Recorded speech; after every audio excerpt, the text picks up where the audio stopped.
Where the Padres are finalizing a blockbuster trade. Follow San Diego's #1 sports station on X at 97.3 The Fan SD.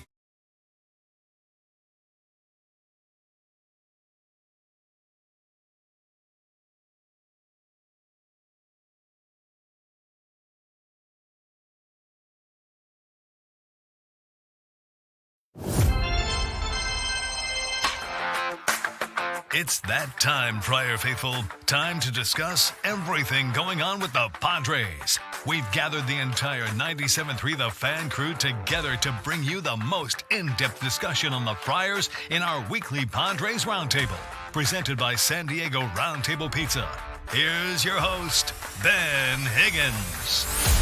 Yes, the Roundtable is back after taking last week off for the 4th of July. We are here to talk some San Diego Padres baseball over the next hour, and unfortunately for the Padres, they missed what would have been a pretty positive Roundtable last Thursday with the team absolutely on fire. Would have been lots of positivity. Everything would have been really, really swell in Padres land, but instead they land on this Thursday and a 4-game losing streak. Let's introduce our cast this morning. Across from me, from the Annie and Elston program, we have Annie Heilbrunn. Hello, Ben. From the Gwynn and Chris program, welcome back to Tony Gwynn Jr., not traveling, back in town. It's good to see you. Good to see you as well, Ben. We've got Craig Elston here right up the middle. I'm supposed to be here. And right next to me, we have Chris Ello. Hello, Chris. Hey, Ben. All right, so apologies to manager Mike Schill, but it is now unavoidable. Maybe a month into the season, it was too early to call this a roller coaster ride, but over the last month and a half or so, you've probably seen the streaks. 5-1 followed by 0-5, 5-1, 0-5, 12-3, and now 0-4. There's no other phrase to describe this season now other than a bit of a roller coaster for the San Diego Padres. So my first question, and Chris, why don't we start with you? If they truly are a middle of the road, 2 games above 500 team where they have landed at this point, why do they play so well in these stretches? Why can't they sustain it? Well, I think right now they can't sustain it because they don't have a full team. I mean, I think we've been talking about it for a couple of weeks. Even when they went 12-3, I think they were playing a little above their head right there with, when you're missing your number 1 and number 2 starting pitchers coming into the season, I think it's difficult to maintain a high level of baseball. And I think that's fair to say for almost any team in Major League Baseball. You might be able to take one starter out and keep rolling, but taking 2, I mean, even the Dodgers right now with all their pitchers out are coming back to the pack a little bit. So I think that's the biggest reason why they can't maintain it. And I think the other reason is that this is what this team is. I've hoped that 25 times is the limit for them being at 500. I hope they never get back down to 500. But this isn't surprising to me that they've run into a little bit of a slow streak here after playing so well. And, that 12 out of 15 included, 3 or 4 really, really exciting, I don't want to say miraculous wins, but, those kinds of wins where you just get a little momentum and they played it up. I think I agree with you for the most part, Chris. But, Craig, you also have to acknowledge that over the last month and a half, when the injuries have been at their highest, the Padres have played their best. So that it also doesn't completely hold true that the injuries are the reason that they have struggled at times as well. Well, that's very fair, but that's also the nature of baseball, right? Where weird stuff happens all the time. And I mean, if you really look back at that stretch, it was powered a lot by Kyle Higashioka homers, by Manny Machado home runs, by Jurickson Profar, by Jackson Merrill. Like 4 guys really stepped up and put runs on the board for the Padres. But Chris is right. The structural issues for the team remains. I mean, to be very honest, I remember during the 0-5 that preceded the 12-3, we were looking at this team as, this could be where it bottoms out for a little while. This is where it could get really bad. And then they go on this crazy run. You go, okay, well, no, we're never looking back. Well, here we are, getting dragged back toward 500. And when you look around, you start to go, wow, you could really use Fernando Tatis right now in right field, and you could really use some guys in your rotation. Tony, you seem to be the most immune to the roller coaster ride as a former player who has had to live through it more times than anyone.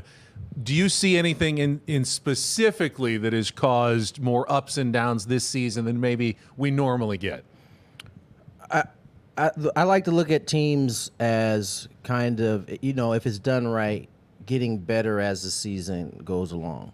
And I think for the most part, the Padres have done that. I think the injuries, this team has never really been whole for a long stretch of time at any point during the season. So it becomes harder to make the argument that, they're playing above their head or that, this is who they are, because we haven't seen this team completely healthy for a long stretch of time. And the fact that they are 2 games above 500 when you really haven't had Yu Darvish for most of the first half, really haven't had Joe for most of the first half.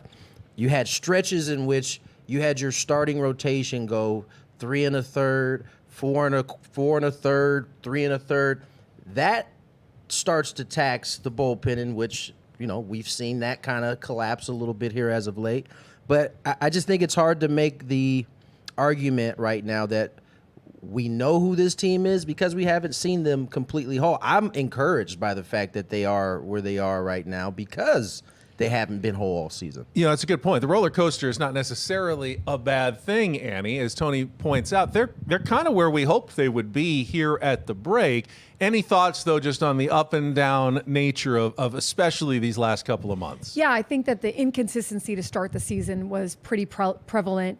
Then they got on that 12-3 stretch, which was a little bit kind of overperforming. I think if you talk to some people at Petco Park even, they were like, man, I can't believe what we've been able to do with so many people missing. But at the same time, it showed a lot of their character and their identity and their resilience and their ability to stay in the game. And they're still right there. I mean, they're right in the thick of the wild card race still. They're right in the thick of the standings.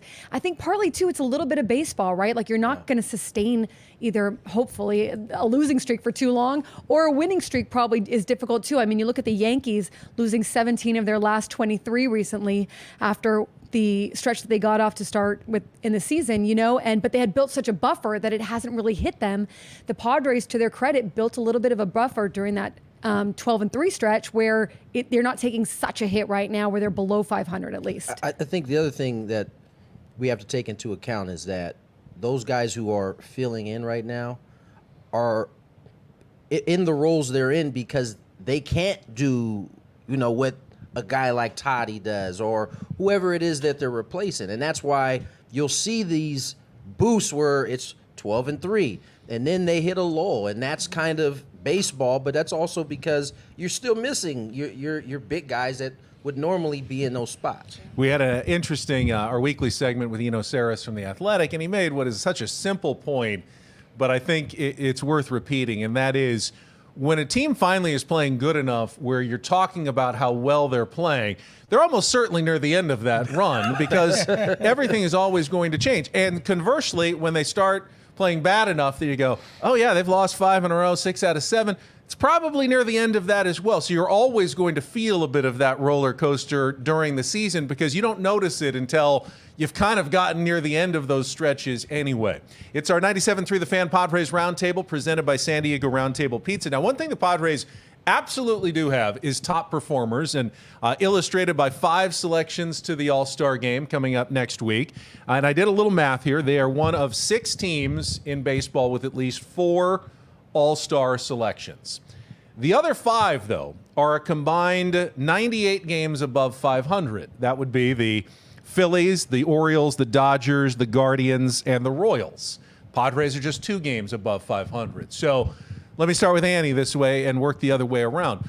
What are the Padres missing that those other teams that also have all these all-star performers have, that have them an average of around 20 games above 500 as opposed to just 2 games above 500?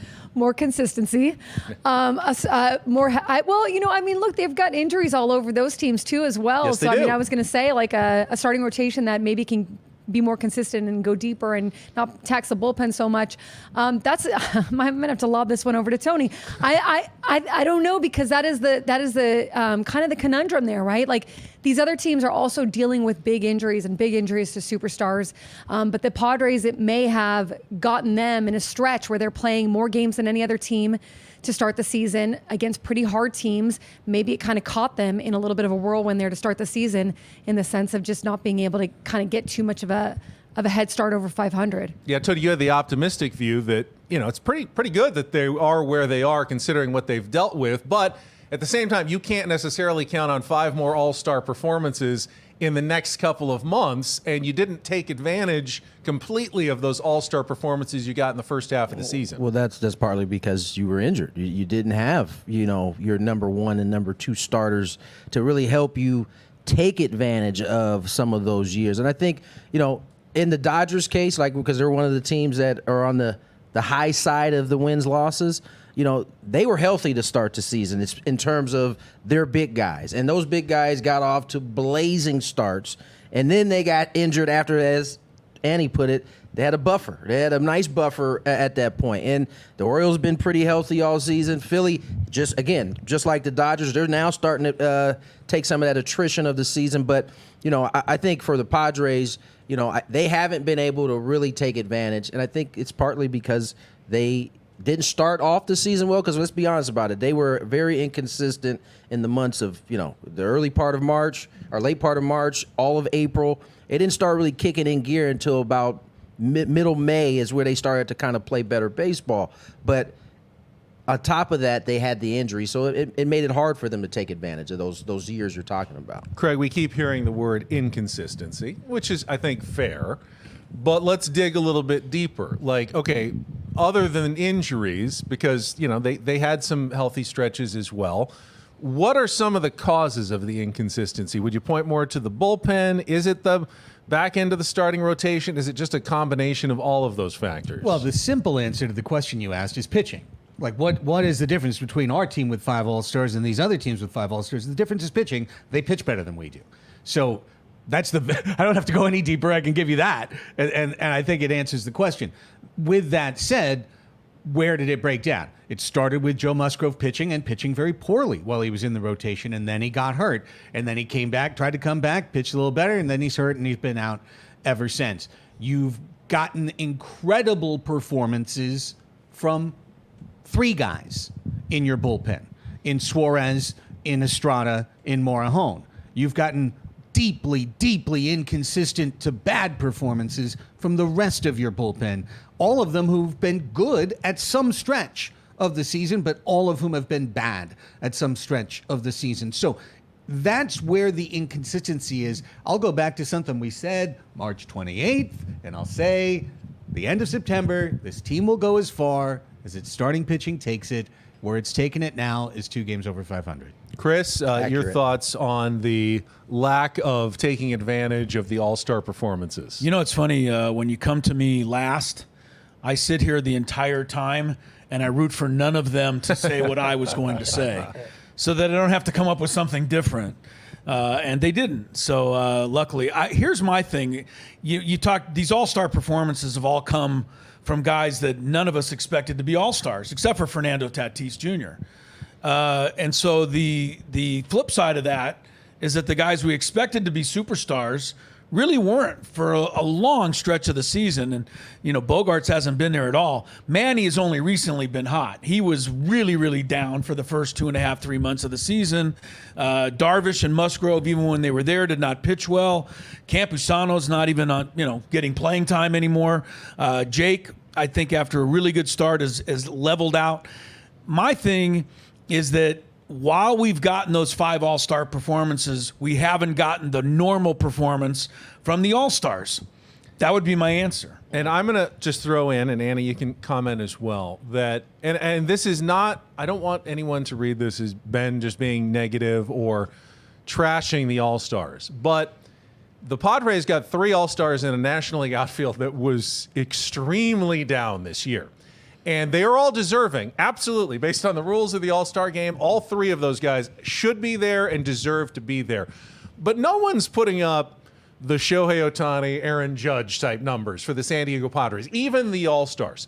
Jurickson Profar, really great first half. Tatis, really good first half, but we know he's got more in him. And Jackson Merrill, stunningly good for a rookie, but still, none of them have completely dominated the game the way the true superstar level players can, the way Manny can when he takes over a game, and the way, of course, Tatis can. And we haven't seen it much other than a little bit from Manny over the last kind of month or so. This kind of takes me to what I was about to comment on. As good as this offense, or as hot as this offense has gotten, and the numbers speak to that, right? And where they rank in the majors and everything. There were plenty of games this year too, and we saw one even yesterday, although it was a good pitching performance, where the starters put up and gone deep 6-7 innings, and the offense hasn't come through. So, we call those the wasted starting pitching performances, right? I feel like they've had their fair share of those also that kind of drag them down early in the season, and I guess that kind of speaks to your superstar numbers as well. Well, and just to button on your point, Juan Soto was traded from the National League to the American League. Bryce Harper moved from the outfield to the infield, and Mookie Betts moved from the outfield to the infield. That would be the starting outfield for the National League if they were still there. Correct. So there's a little bit of mirage there. I mean, they none of those play that wasn't the case. I know. I'm not saying they don't deserve to be there, Tony. I'm just saying that if you were having a good season this year in the outfield, this would be a good season to make the All-Star game. Fair enough. I mean, first, no one's having years of Judge and Ohtani. They are at a whole nother stratosphere. I just think to your point about, the Padres having the All-Stars or whatnot, the best stretch the Padres have had this year was that 12-3 stretch, and Manny Machado was pretty much leading the way in terms of the offense. And so that has always been the case when we've seen this offense at its best. It hasn't been in any other time than when Manny is doing what he's done in the last month. And so, the fact that seems like he's starting to get there more consistently. I mean, listen, the Seattle series is I put this to the side because that's one of the best rotations you're going to run into during any point in the series other than Philly, which we've already ran into. So, I think this offense is going to go as Manny goes, and it's always been that way. I've been saying that for years. I'm going to go a little off topic here because I almost want to put it up on a sign. As Manny Machado goes, so goes the Padres. In ways that even Fernando Tatis Jr. does not 100%. Impact this team. So why do you think that is? Because Tatis is incredibly talented. We know Bogarts is a great player, a great leader. They have pitchers who are leaders as well. But if you look back over the last few years, it's almost always Manny that drives the successes and failures of the Padres. Because when I think the difference between the two is when Manny is at his best, he literally dictates the action. It's a very rare thing for a hitter to be able to dictate it, but he forces you to places where he 100% can get you every time. Now, he might hit the ball too hard and hit it at somebody, but most of the time when he's going like this, it's a difference. There really isn't anywhere you can go with Manny. So now you're forced. Do you just put him on if you can? Otherwise, they pitch to him, and we see when he's going like that, 12-3, that offense looked amazing. It's the best it's looked at any point during the year. Doesn't every team have an alpha dog, And I think Manny's the Padres' alpha dog, even with Fernando there. Manny's the leader of the team, and he drags everybody along with him. He does a better job of doing that than Fernando. Is that part of what happened last year as well, with Manny obviously ailing the more as the season went on, that the inability of Manny to ever really be entirely Manny last year can explain some of the disappointments of 2023? I've occasionally wondered in my mind, and I don't think it's a fair thing to wonder about, how few times we've seen Manny and Tatis together, playing successfully together, and both excelling together. Manny's best stretches have come when Fernando's been on the shelf. 2022, practically an MVP season. Could have been an MVP season if that last month. And I kind of feel it's like, well, you need me and I'm here, but that's probably completely unfair and just part of the random noise of baseball. I will say that I don't know that we paid enough attention to the fact that Manny returned in the first game of the season versus what we were told, which was May. I think he played a long stretch of time. He'll never admit this. He probably played a long stretch of time before he started to feel at least comfortable at the plate. And I think that's part of what we're starting to see now. And Annie, this is not necessarily anything to do with Manny's leadership style. People always love to talk about Manny's vocal, non-vocal leadership, just being out there. This is simply his impact on the game and what he does for the Padres when he's on the field. Yeah, I mean, I think that his production, like Tony said, I think that he's always giving you a chance to win. He's got an edge to him. He's got the baseball IQ that everyone always talks about that is at a really high level. He's seen a lot in the game. He plays it the right way. And I feel like when you're a team, you kind of do rally around those guys on your in your lineup or on your roster that sort of are the tone setters, and he's like that. Makes me glad, actually, that Manny Machado is part of this team. I know some people say it's a long contract. He's never going to be able to live up to it, but it makes me feel like I'm glad he's going to be on this team for a while because I know that when he's playing well, Padres will be playing well. He's one of those guys that when he's going, he can put a team, an offense on his shoulder and carry it for a long stretch of time. It's our 97.3 The Fan Padres Roundtable, presented commercial-free by San Diego Roundtable Pizza. And, of course, likely Xander Bogaerts will make his return to the San Diego Padres this weekend, and it could potentially create a crunch in the infield. Mike Schultz already talked about it a little bit. Jake Cronenworth slides to first. Luis Arraez will probably be the designated hitter more often, but you still have to get Manny off his feet some days. And what about Donovan Solano? Is he just going to be a bench piece? Or, as I know Chris Ello has talked about on your guys' program, you have the trade deadline coming up, and you could use one of those excess infield pieces as a trade chip. And the one that is becoming a free agent at the end of this year is Ha-Seong Kim. So, Chris, I know you've talked about this before. Is there a scenario where you could still see, while the Padres want to compete for a playoff spot, Ha-Seong Kim could be traded before the deadline for some sort of piece that either helps them or acquires minor leaguers that they can flip in a trade to get a piece that they need somewhere else, like pitching? I think it's unlikely to happen. I think they're happy with Ha-Seong Kim anchoring the infield at shortstop. But I personally would look into it. I think Xander Bogaerts, though he never said it, would love to be back at shortstop trying to lead a team to the pennant. And it wouldn't bother me if they dangled Ha-Seong Kim to see if they could find a starting pitcher. I don't know that is enough to get somebody to part with a good, solid, middle-of-the-rotation guy. But I'm just not the biggest Ha-Seong Kim fan. His .219 batting average, his terrible base running drives me crazy. Infield, I think he's been great defensively, but not the slickest shortstop I've ever seen. I wouldn't have a problem, dangling him. And I also wouldn't have a problem at this point seeing if anybody's interested in Luis Campusano, because obviously the Padres aren't interested in him. He didn't even play yesterday when Higashioka got a day off.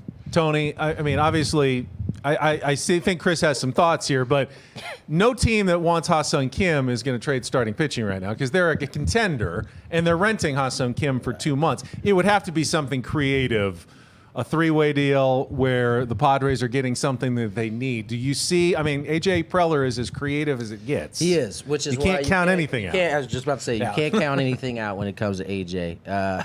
Chris, you had some thoughts there, didn't you? I love his base running. You know that, Tony. I bring it up every time. I think the tough part for Kim is, his stock was probably at its highest at the end of last year. And so, what are you going to be able to get back for him?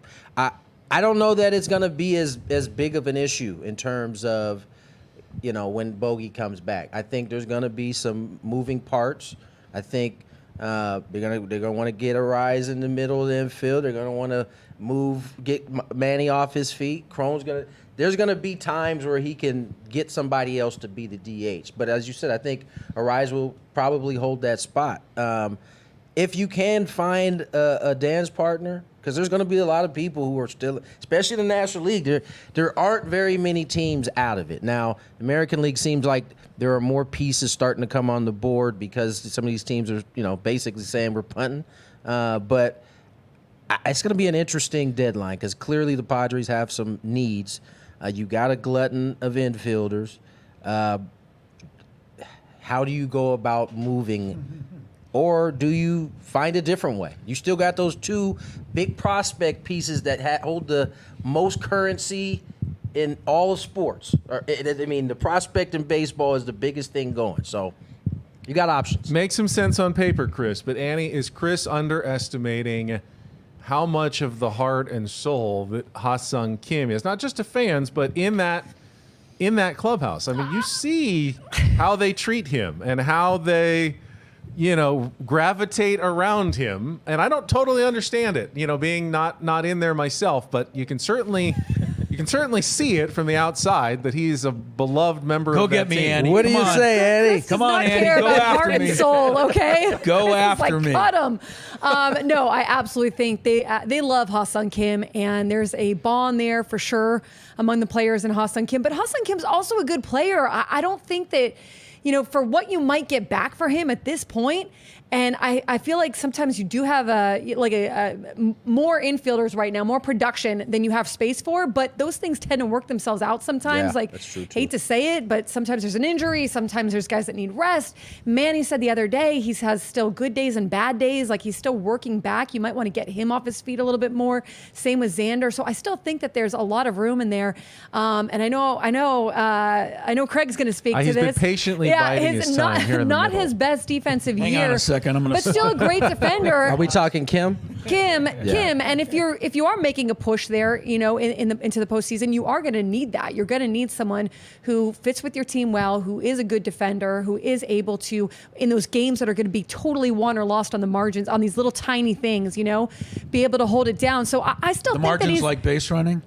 I'm just still kidding. think that he's I'm just kidding. a productive player for you, and I just don't know. You'd have to trade him to a contender. You'd only be giving him away for the rental one in your portion, division that right? really Like needs you're not them. going to give him to a team that is like the Marlins or whatnot because they don't need him. Like he's a free agent at the end of the year. and he's So, a rental. but I do think AJ Preller has to listen to everything. Like they have limited funds. They don't have an open, wide checkbook.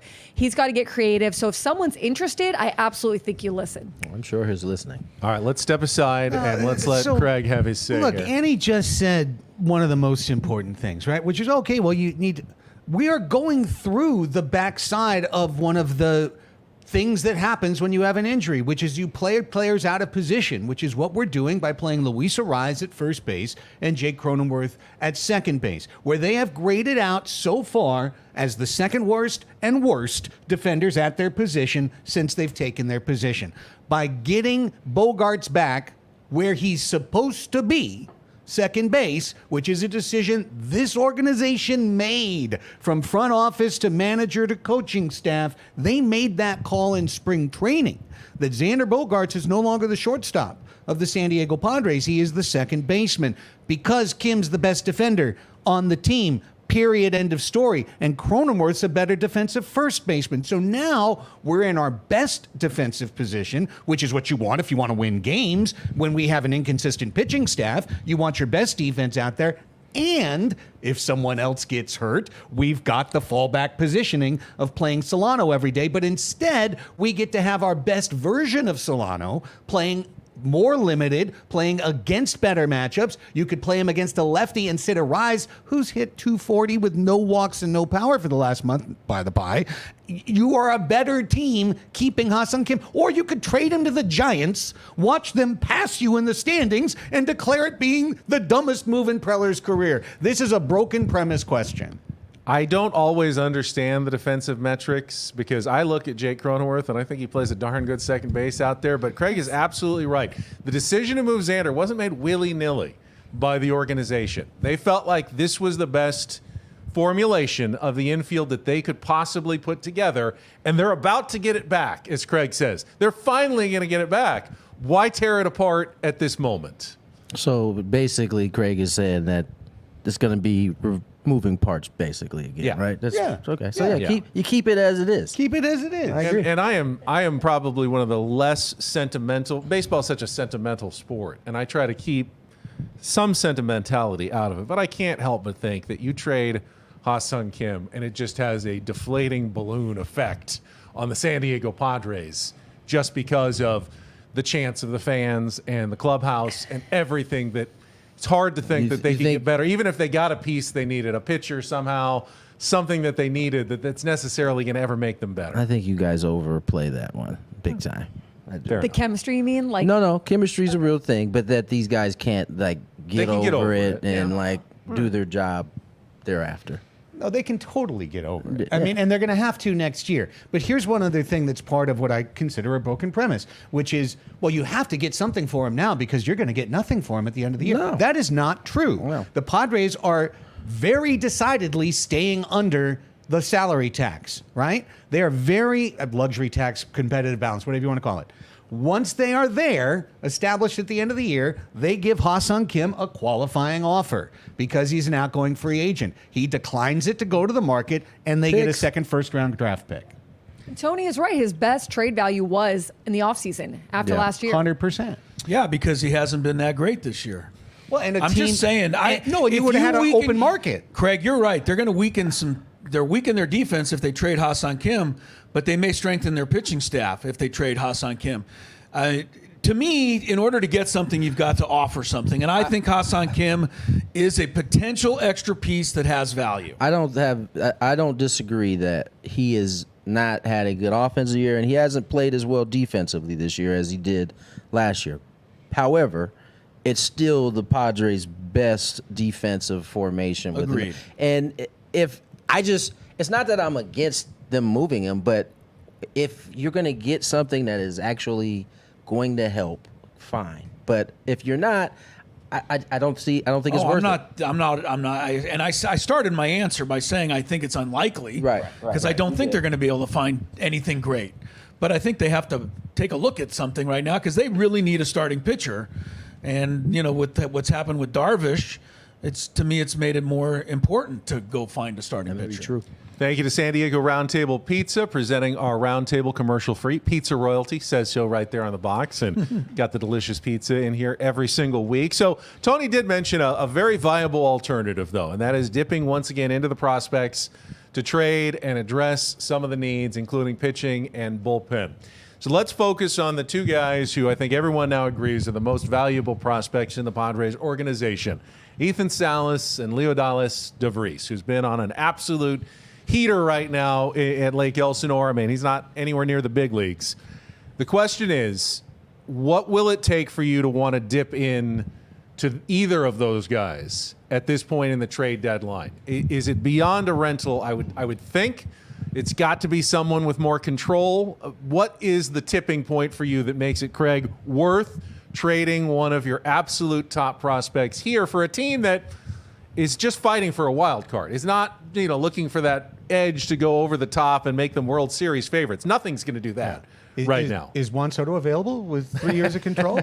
Because I'm all for it. I'll absolutely trade our top prospect, which is what we did 2 years ago. More good base running. Yeah, to get. I remember him dancing in before the Cronenworth hit. Come on, it's a great base running right there. No, the answer for me is nothing. Nothing. There's nothing that would make me satisfied because you could get anything on the market if you opened those two guys. I'm sure of that. Whatever thing is available on the MLB Crochet. market. But maybe Scooble. Yeah, Scooble, maybe. Okay, let's say Scooble. Okay. All right, let's just say Scooble. Are we now going to win the World Series? Are we going to win the World Series? DeVries or Salas going to contribute to winning the World Series in the next, let's say, 7 years? Oh, 7 years? I hope so. 7. Yeah, 7. 5. I would certainly. You feel comfortable with 3. that? Compared to betting on one pitcher? He's not betting on one pitcher. He's helping you get a chance to maybe win a World Series. Scooble would be like the maybe one guy I'd be willing to trade one of All those right, guys we found somebody. for. But that's how many? What, he's got 3 years left. Yes. Right. 3 years, and he's pitching at an ace level, and I'd be scared out of my brain. And if I'm the Tigers, I'm Tommy asking John for yet? both. I want both Salas and But that's DeVries. not even what's being asked. Garrett Crochet and Luis Robert or something like this team's ceiling right now to me isn't at the spot where I'm willing to put in the ultimate all-in Where would the ceiling cheat. of this team have to be? Where it was in 22.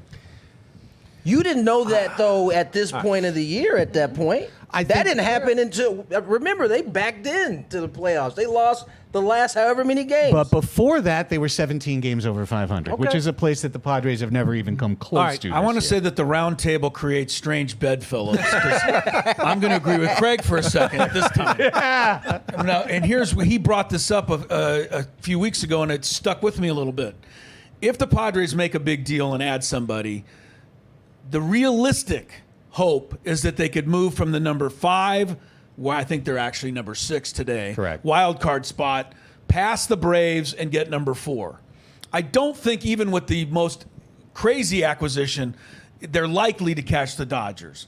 So are you going to trade one of your big prospects to go from 5 to 4? Is that worth it? But I'm going to, bedfellows, because I'm going to agree with Tony here for a second and say that you say that the Padres, do we know if they're close to winning the World Series or not? We only know there's one team in the NL that the Padres have really had trouble with, the Phillies. Yeah. Everyone else. Not to mention, we just watched the Diamondbacks walk down everybody in the National League playoffs last year. I understand that, Tony, but they could stay number 5 with what they have now. So why part with the prospect to move up to number 4? But there's a lot of they would teams still have a shot in the playoffs. There's a lot of teams chasing them. They could easily miss the playoffs as well without some help. The Mets are half a game behind.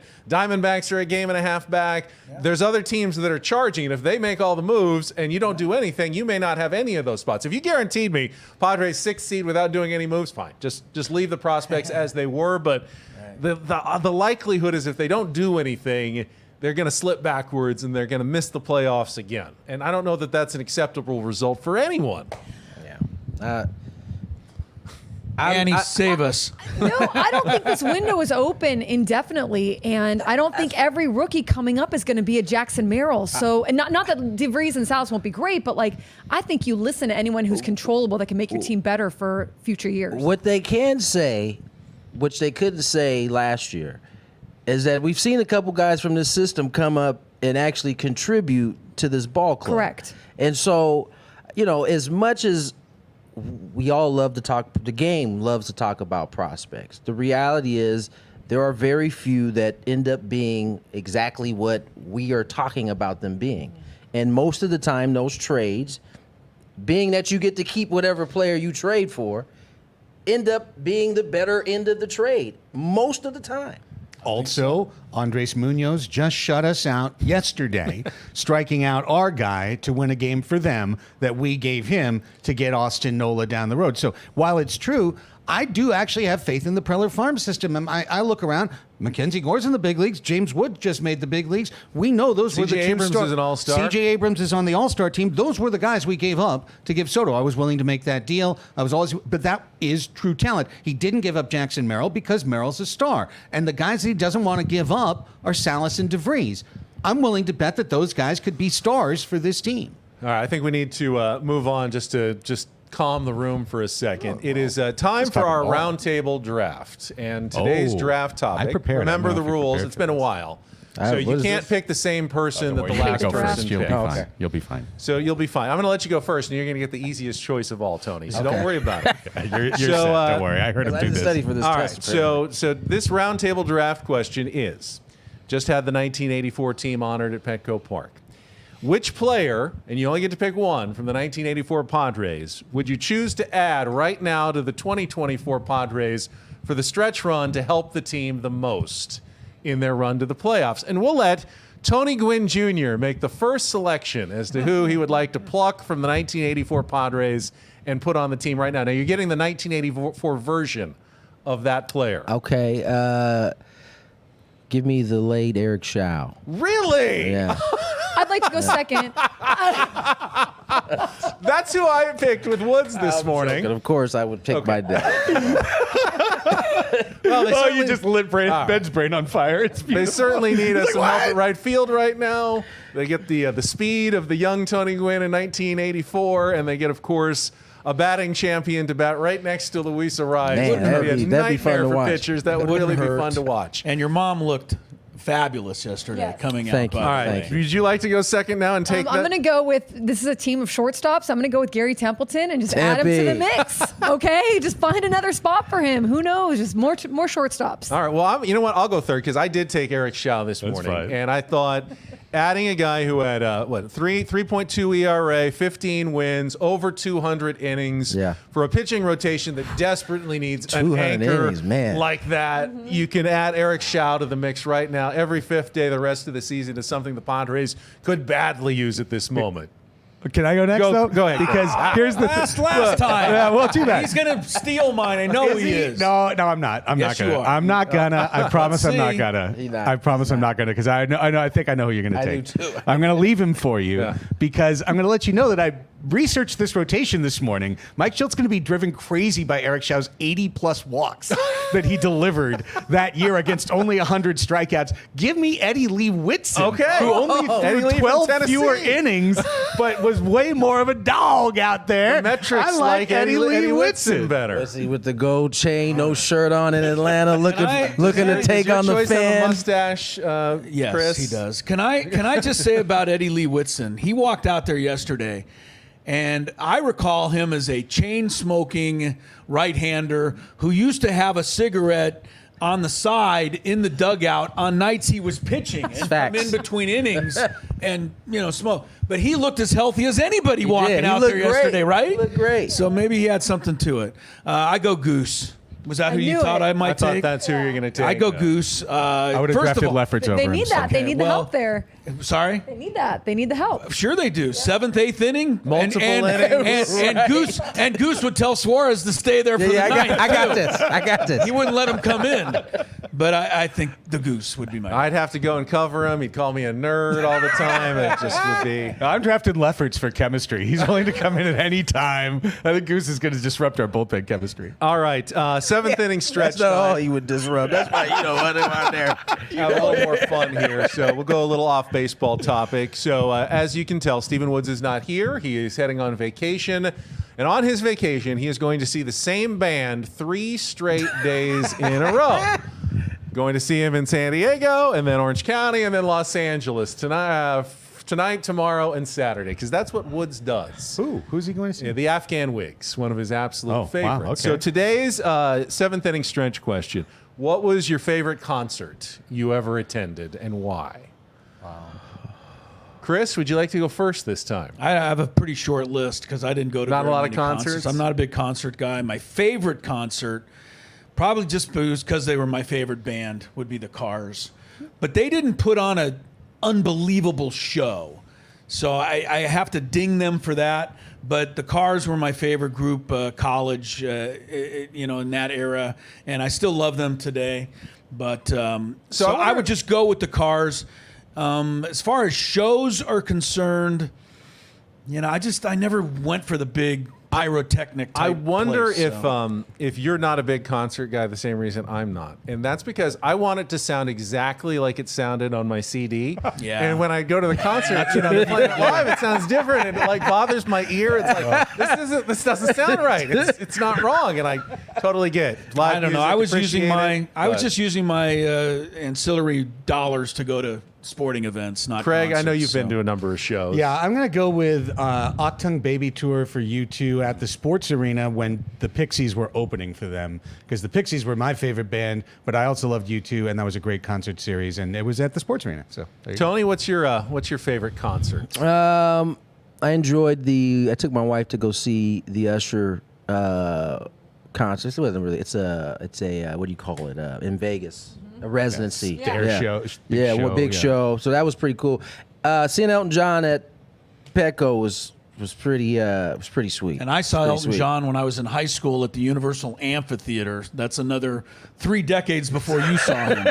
It's a whole different era of Elton Yes, John. right. I Annie? saw Elton John with my sister. That's what I was going to say, at Chula Vista or something. Is that where I'm thinking of? And Chula Vista at the open air. Yeah. No, the Universal Amphitheater was obviously up in L.A. Universal Studios. Okay. This is so back in before high school. I think. If That's the one that I could had. Did you Did sung a telegram turn back before time. or after? I took a horse carriage to the concert. I just wanted to put it in your timeline. So, as I've said many times before, I'm not a huge music guy, but I think my favorite concert ever was more of the experience. My wife and I went to see Jason Isbell in Charleston, South Carolina, and it was right as the pandemic was just starting to release. And we still had to, it was outside, social distance, but it was like the first thing we had done at all in months. And we got to travel and be there. And what an amazing, intimate, cool show right on a river. And His wife at the time, Amanda Shires, came and performed. It was just the two of them, and it just felt like such a private, exclusive, just for us sort of event that was really, really That's fun. awesome. I wish I would have seen Prince live. That would be amazing. That'd be a good one, too. For sure. My side It's a note. real good one. Yeah. All right, we got about 15 minutes left. It's our San Diego Padres 97.3 The Fan Roundtable, presented by San Diego Roundtable Pizza. We were talking about the 1984 Padres, so I'll give you the controversial topic we discussed a little bit earlier. Heard this from the fans many times before. Should the Padres unretire the number 6 of Steve Garvey that they retired maybe in haste many years ago before they had, Tony Gwynn's number retired and Trevor Hoffman's number retired. And now it kind of sits there, and obviously he's more associated with the Dodgers than the Padres, but he also is associated with one of my favorite moments of my baseball watching life. I will never forget where I was when he hit that home run. Still maybe the biggest moment in San Diego Padres history here, 40 years later. Chris, does that 6 belong with the other retired numbers of the San Diego Padres? And my buddy Tony Gwynn Jr. on TV yesterday going, and there will be tomorrow. And then you played the clip of Drysdale. I love that call. I love that. It's one of my favorite calls. Well, you're asking maybe the wrong guy, only because the Garv is the one athlete that I am still in somewhat awe of. And when he came into studio a couple of years ago, I brought my mom in to meet him. Oh my God, she was in heaven. Moms love Garv. He gave her a smooch. I mean, she took me to games. Who are you? Sorry? How what? Who are you? What is happening right now? I'm a wonderful guy. You've never noticed it in Did the you past. sing him a telegram too? We can't get over it. But I'm in awe of the Garv. Anyway, I can see the argument for, unretiring it, but I think it's just a bad look. I mean, it's been retired for so long. It's going to not look very good to take the number down.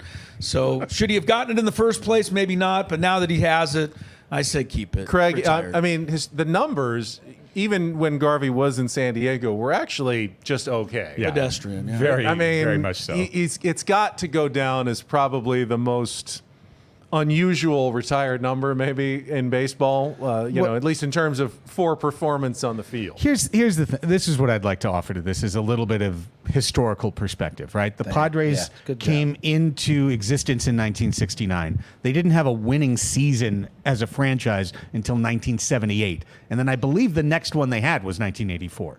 So it was a very immature franchise in terms of having very little history, very little culture, very few heroes. At that point, 15 years into the franchise's existence.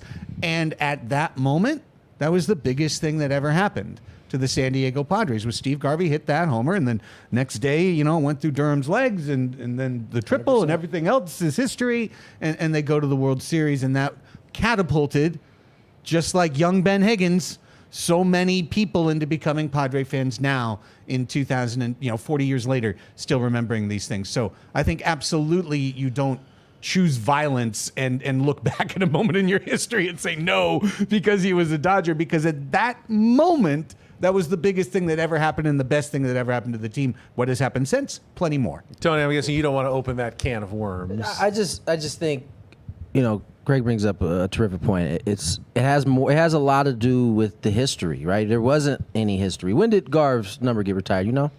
That's a good question. I want to say maybe like early 90s. Yeah, it wasn't that long after. It feels like a Steinberg type thing to put that on the wall, but I don't know that for sure. I don't even know that they put the number up on the wall where the home run went at the Q. Right. And it kind of was more of a marker than necessarily a retired number. And then somehow it just became a retired number at some point. I'd like to know more about the history necessarily of how that decision was made. Yeah, I'm not sure how it was made, but it was made. And I think it would be tacky, honestly, to now remove it.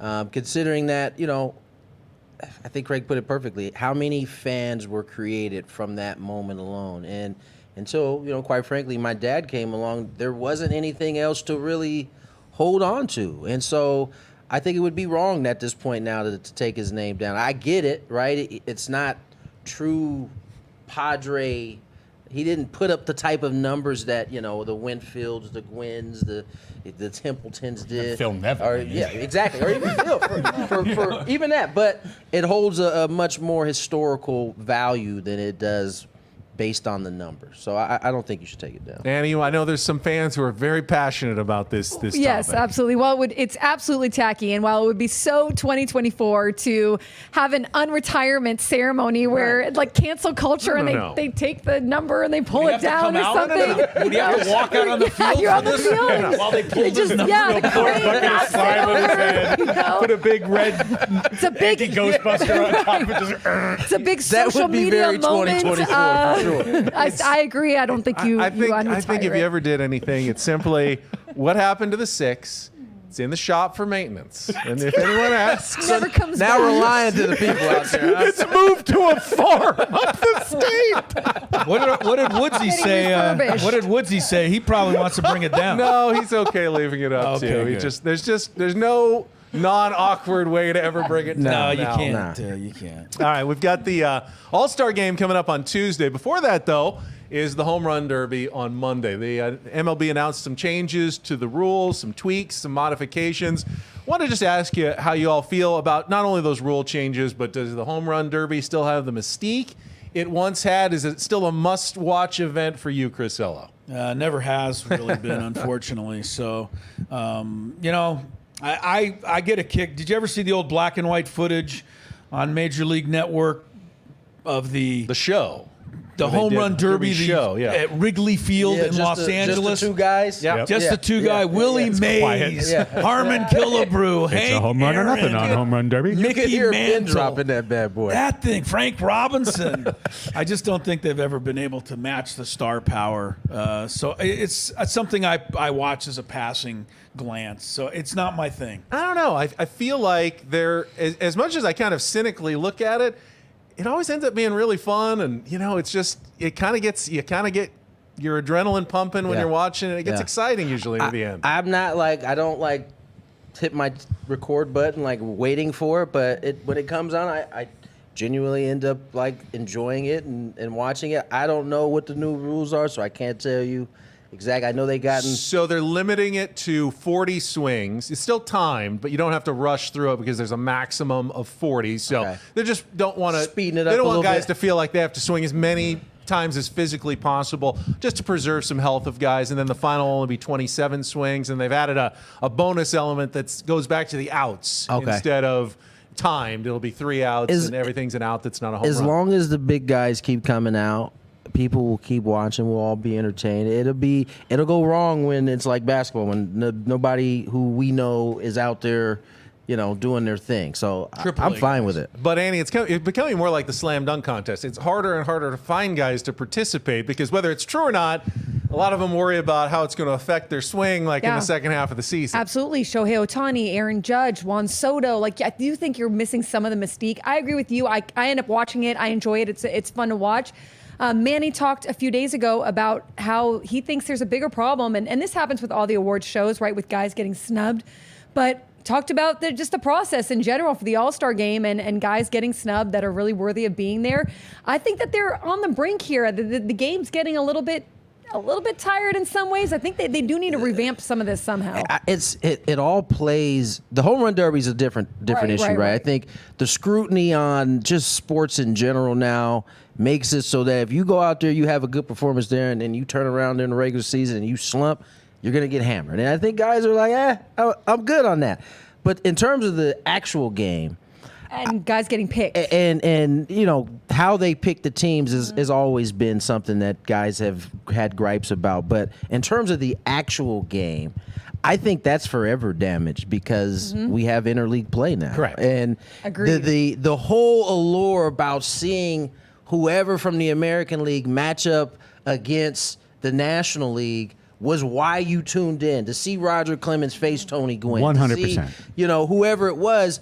And we get to see it on a nightly basis, which is a whole nother. This conversation can go on And forever. Why?